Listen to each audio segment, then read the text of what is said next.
Hello everyone. तो इस part की स्टार्टिंग में हमें यही दिखाया जाता है कि यूरेन यहाँ पे जू से मिलने के लिए ही पहुँची होती है।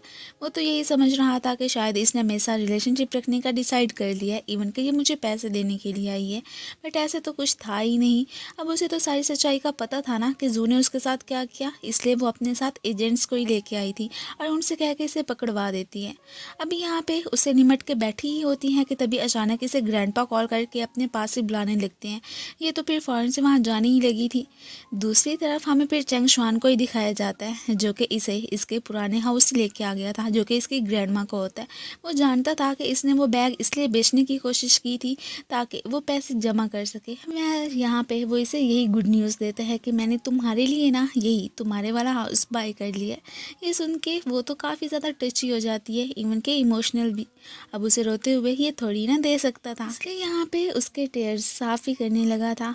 अब ये तो बहुत ज़्यादा खुश होती है। यहाँ पे उसे यही कहने लगी थी कि देखो ग्रैंडपा ने हमें कितनी ज़्यादा इज्जत दी है, उन्होंने हमारे साथ ही रहने का डिसाइड कर लिया है। सो इसलिए क्यों ना हम दोनों मिलके उनके लिए कोई गिफ्ट प्रिपेयर करें।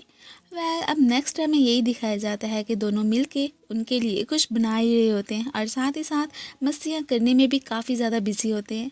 दूसरी तरफ हमें दिखाया जाता है कि ये मैडम खुश खुश ग्रैंडपा के पास पहुंचती है। यही समझ रही थी कि शायद उन्होंने मुझे ही अपनी सारी प्रॉपर्टी देने का डिसाइड कर लिया है।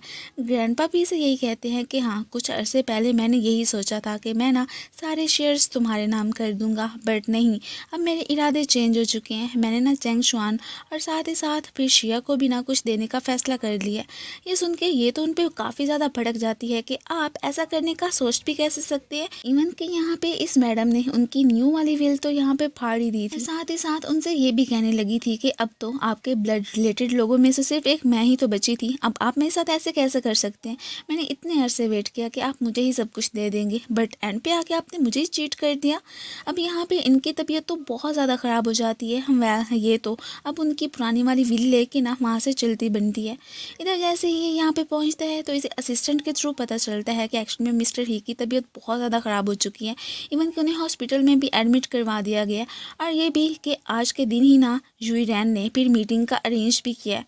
अब ये सभी लोग वहाँ पे पहुँच जाते हैं। इवन कि इस मैडम को तो कोई फ़र्क ही नहीं पड़ता था कि ग्रैंडपा के साथ आखिर हो क्या रहा है। शुक्र है कि वो ज़िंदा तो थे ना, लेकिन अभी फ़िलहाल के लिए हॉस्पिटल में ही एडमिट होते हैं। और ये उसी बात का ही फ़ायदा उठा के यहाँ पे यही अनाउंसमेंट करती है कि आज से ये सारी कंपनी मैं ही संभालूंगी। इन सब लोगों को उसने विल दिखा दी थी, जो कि ग्रैंडपा की पुरानी वाली ही होती है। अब उन्हें क्या ही पता होता। वेल यहाँ पे शिया को तो बहुत बुरा लगता है। वो इसे डांटने भी लगी थी कि देखो तुम्हें ऐसा नहीं करना चाहिए, कम से कम ग्रैंडपा को ठीक तो होने दो।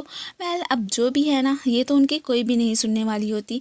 यही कहने लगती है कि मुझे तो लगता है कि ग्रैंडपा की तबीयत ना तुम्हारी वजह से ही ख़राब हुई है। खैर इस पर तो इस बातों का कोई भी असर नहीं होता। अब वो क्या ही कहते, इसलिए चुप ही रह जाते हैं। इस मैडम ने आज से फिर अपनी सीट संभाल ही ली होती है और काफ़ी ज़्यादा खुश लग रही थी। आते ही यहाँ पे अपना बॉसी बिहेवियर सबके सामने शो करवाते हैं, सबको ही डांटने भी लगती हैं। अब नेक्स्ट हमें फिर घर का ही सीन दिखाया जाता है। इस मैडम ने शिया का सारा सूटकेस पैक कर लिया था, इवन कि उसे वहाँ से जाने को ही बोलने लगी थी।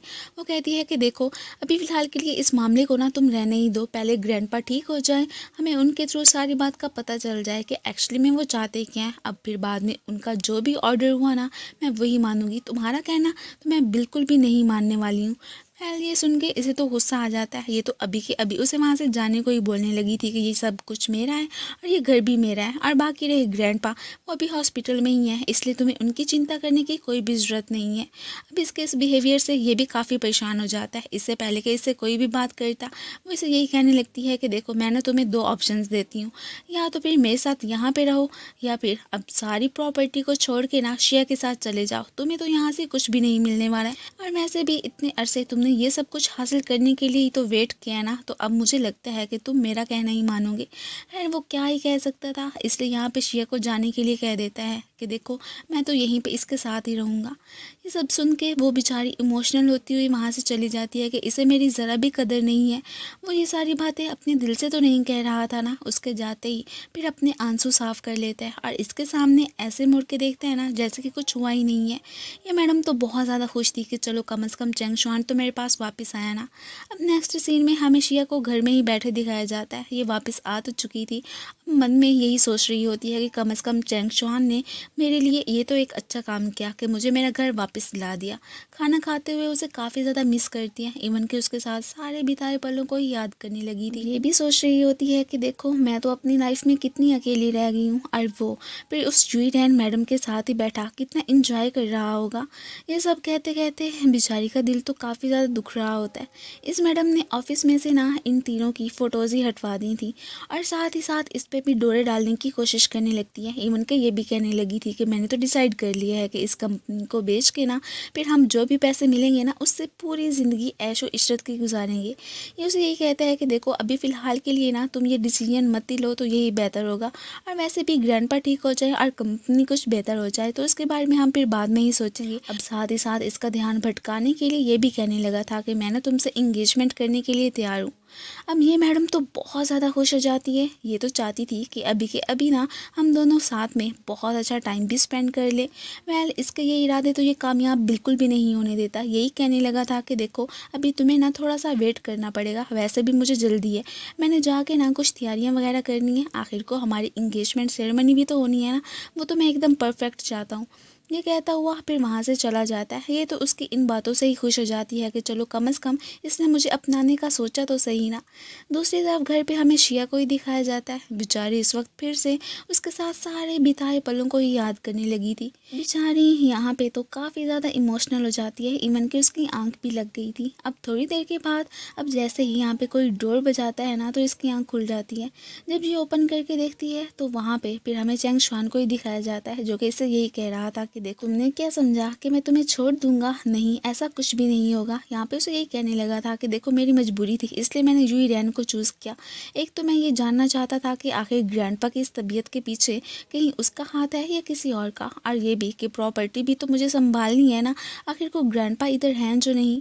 अब वो भी फिर इसकी बात पे बिलीव कर लेती है। अब जैसे ये उसके क्लोज आके इसे किस करने लगा था ना तो फिर साथ ही साथ स्माइल भी करके ना फ़ौरन से पीछे हो जाता है कि तुमने क्या समझा कि मैं तुमसे ये सब कहूँगा, ऐसा कुछ भी नहीं है, वैसे भी तुम हो क्या चीज़ तुम्हारी खातिर, आखिर मैं वो इतना सब कुछ कैसे छोड़ सकता हूँ, तुम खुद को समझती क्या हो।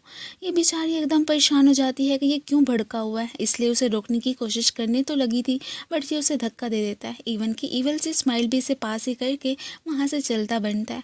अब फिर हमें पता चलता है कि एक्चुअली में ये सब कुछ ना यहाँ पे शिया का ड्रीम ही था, वो तो इधर आया ही नहीं होता। ये बेचारी तो यहाँ पे काफ़ी ज़्यादा कंफ्यूज होती है कि आखिर चैंग शुआन मुझे रिजेक्ट कैसे कर सकता है। ऐसे भी उसने मेरे साथ इतने सारे दावे किए थे कि वो मेरे साथ लाइफ बिताएगा, अब आखिर उसने मुझे कैसे छोड़ दिया। अभी ये फिर उसकी सोचों में गुम बैठी ही थी कि तभी अचानक डोरबेल बजती है। ये एकदम सरप्राइज के इस वक्त कौन आ गया। एंड फिर इसी के साथ ही ये पार्ट ख़त्म हो जाता है। Thank you for watching.